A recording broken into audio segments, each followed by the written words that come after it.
आई बहुत सौभाग्य के बात बा। ओहो ये 2025 में पहला वीडियो बनता। हमने के तीनों आदमी मिलके एगो वीडियो बनाओ तनी सा। बहुत खुशी के बात बा। ठीक बा। हां आज कल तो जौन होता तो होते बा, कुछ पुराना चीज के ताजा कर जाओ।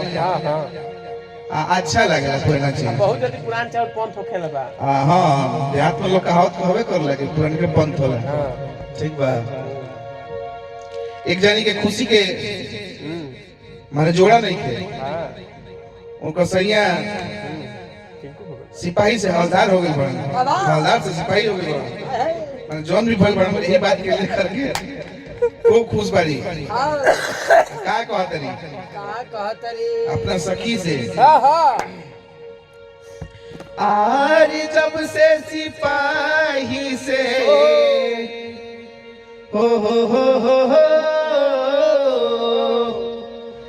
जब से सिपाही से अरे भैले हवलदार हो नथुनिए पर गोली मारे। अरे नथुनिए पर गोली मारे सैया हमार हो नथुनिए पर गोली मारे। बिहार में अपराधी तो उनका गलत देखन सॉन कान्हा पर बंदूक धले धले कान्हा खिया जाता है। लास्ट में रात में आवता रहन तो कहत रहे कि रह बंदूक पे हम तेरे से मुर्चा छुड़ाई। नथुनिए पर धाए धाए गोली चलावे लगता रहा। एक बाद आगे का होता आगे कहानी फोन पर और बताई हम। हेलो लेकिन नीतीश यही पर एगो बड़ी बढ़िया बियाह की है। हां कैसे कैसे का हो। अरे की पहुना के गरियई हजनी हवन बड़ा धीर हो पहुना के गरियई हजनी। आगे सब लोग कहता कैसे कहता। ऊपर से करिया बारन ठाकुर शालिग्राम ऊपर से करिया बारन ठाकुर शालिग्राम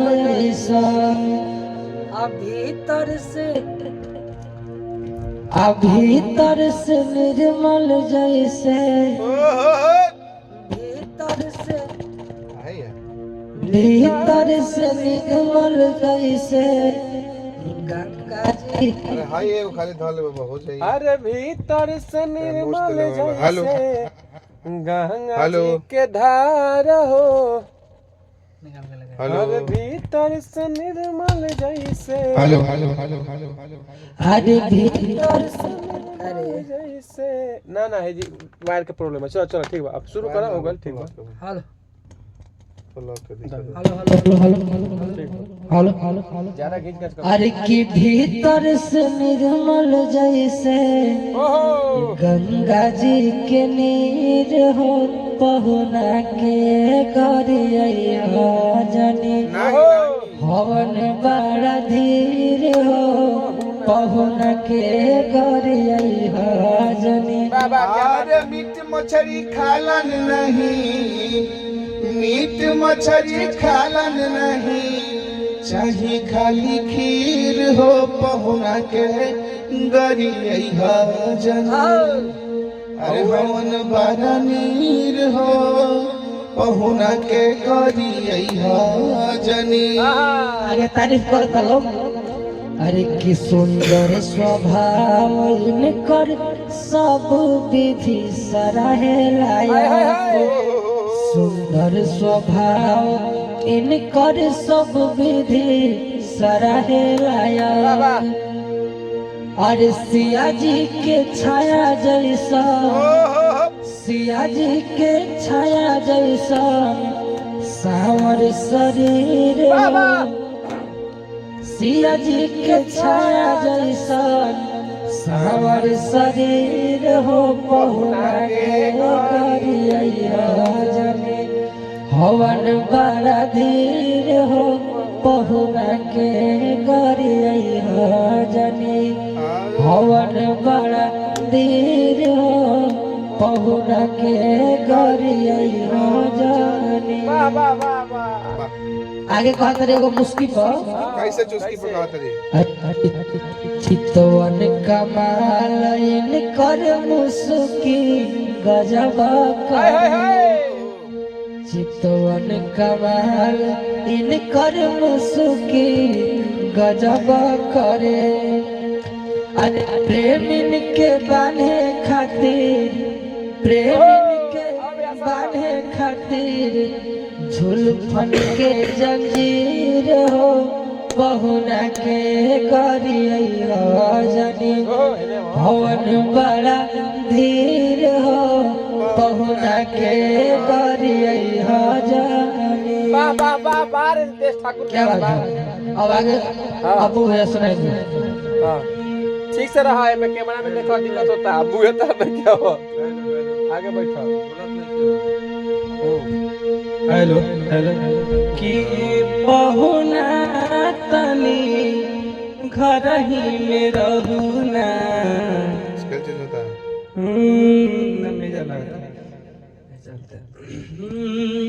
कि ये बहुना यही मिथिले में रहूना कि जवन सुख बा ससुरारी में कि जवन सुख बा ससुरारी में ऊ सुख कहूना ए पहुना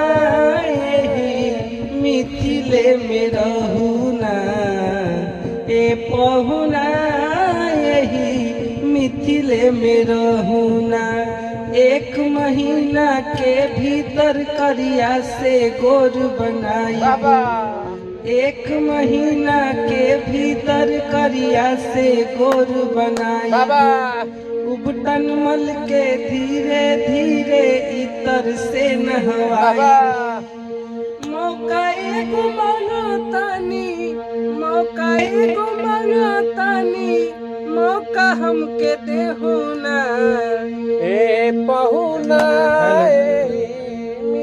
कि मौका एगो मांगतानी मौका हमके देहु ना ए पहुना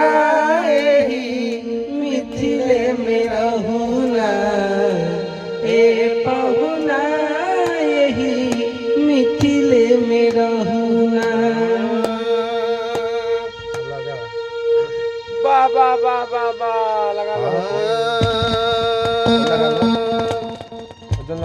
लगा लो हाँ काहे भाई काहे गड़बड़ा गए हेलो ठीक है मत हेलो नहाइला देखा हेलो ठीक है बा नहाइला नहीं तू मत बात रहा हमने हमरा हाथ में कैसे ना ही ढीला हो गया भाई के पला का हेलो हम तो ठीक बा हम समझा दें तू हेलो वो हमरे ही आ गया हेलो तब हेलो हेलो हे दा हेलो हेलो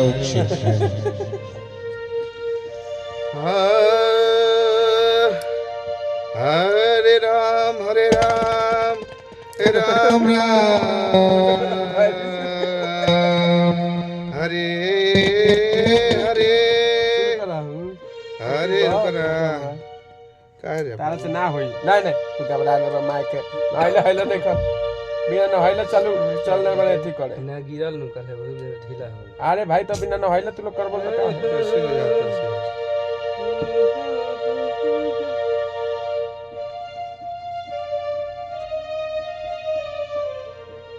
लगाओ ना खाली करके तू खाली लगाओ ना ओकरा के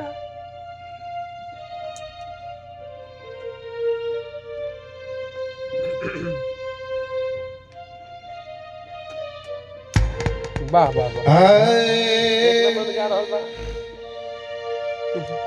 अरे पिया हेलो अरे पिया चटना हमार बसल बाटे पटना पिया चटना हमार बसल बाटे पटना अरे ओकरा से मिले खातिर ओकरा से मिले खातिर धरिले रखटाना पिया चटना हमार बसल बाटे पटना हो पिया चटना हमार बसल बाटे पटना बाबा मिलना बातें करना बड़ा अच्छा लगता है क्या है ये क्यों है ये क्या खबर हाँ मगर जो भी है बड़ा ठेठी है सब देहाती ना जी लगता है। हरे राम राम राम हरे हरे हरे कृष्ण कृष्ण कृष्ण हरे हरे जाम गाय के मौका ही बहुत जल्दी यही महीना में आवाज खत्म होता है इससे अपन आवाज ठीक हो जाता है अब कौन गाना गा जा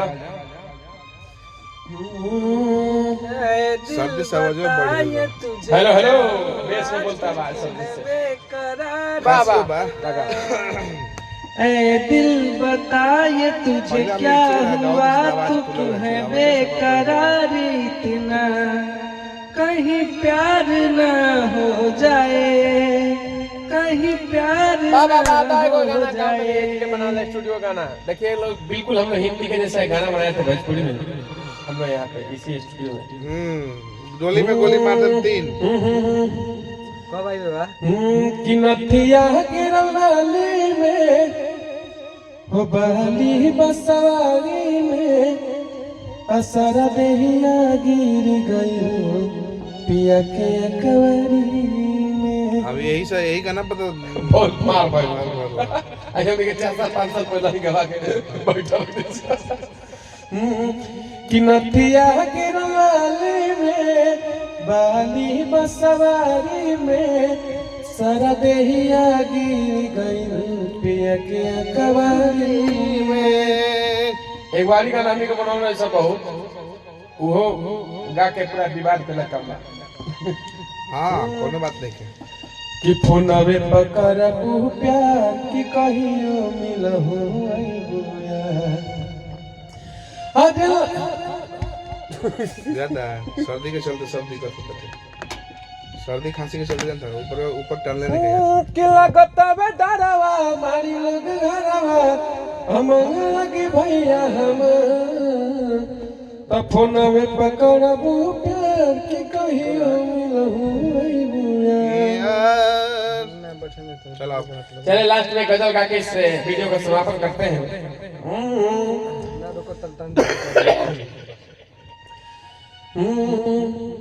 कि रफ्ता कश्ती के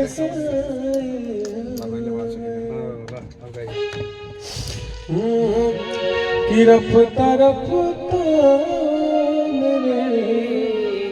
कश्ती का समा हो गए पहले जा फिर जाने जा फिर जाने जाना हो गए रफ्ता वो मेरी कश्ती का समा हो गए रफ्ता वो मेरी हस्ती का समा हो गए सवेरे सवेरे सवेरे मेरे घर पे आई सवेरे सवेरे मेरे घर पे आई